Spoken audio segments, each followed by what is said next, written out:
The people around me are perfectly fine using that word. They're perfectly fine using the N word. It just without even checking or knowing whether it's okay with the people around them. They openly are using it at bars, at pool halls, at restaurants.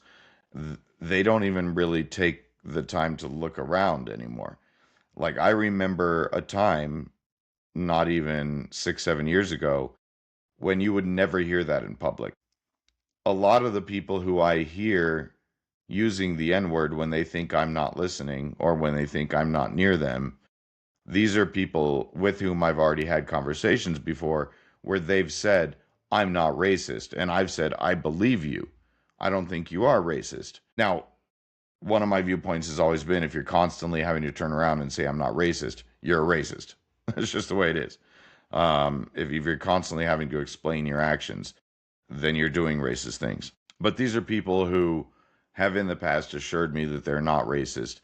And then I hear them telling a story about a black person doing something on a job site or at their home or what have you.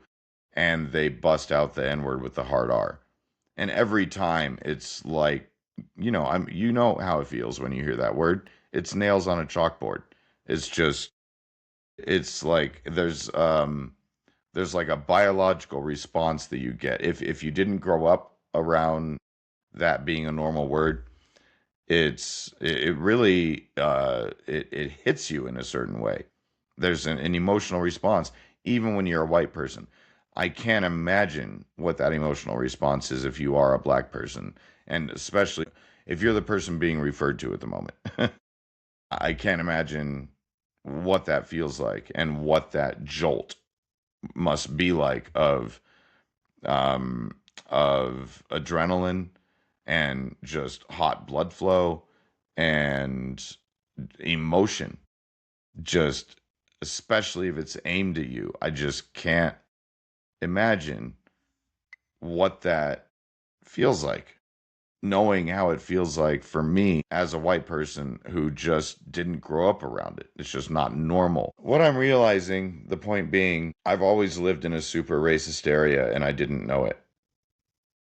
The people I've always accepted and loved and respected and spent time with and had conversations with, gone hunting or camping with, gone shooting with, what have you. It was always verboten to say words like that. Nobody said the words stink or nick or any of those epithets.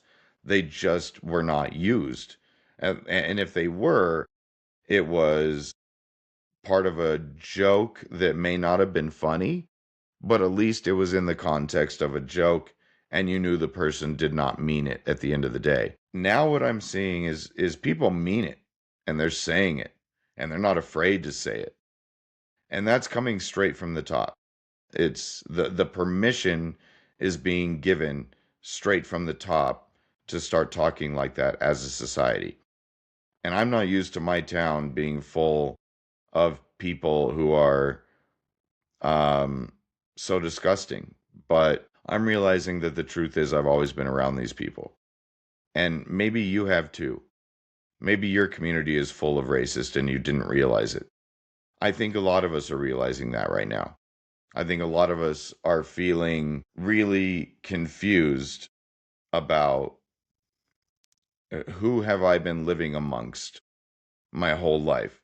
How is it possible that enough people are willing to ignore all of these clear dog whistles and allow elections to go the way that they've gone recently, or at least before those special elections in 2025. The sad truth is, there's a huge proportion of us that is a racist country, and I never wanted to believe that. And I'm 44 years old, and I'm just now realizing and accepting that my own area is completely full of racists. Racists who will turn around and say, I'm not racist.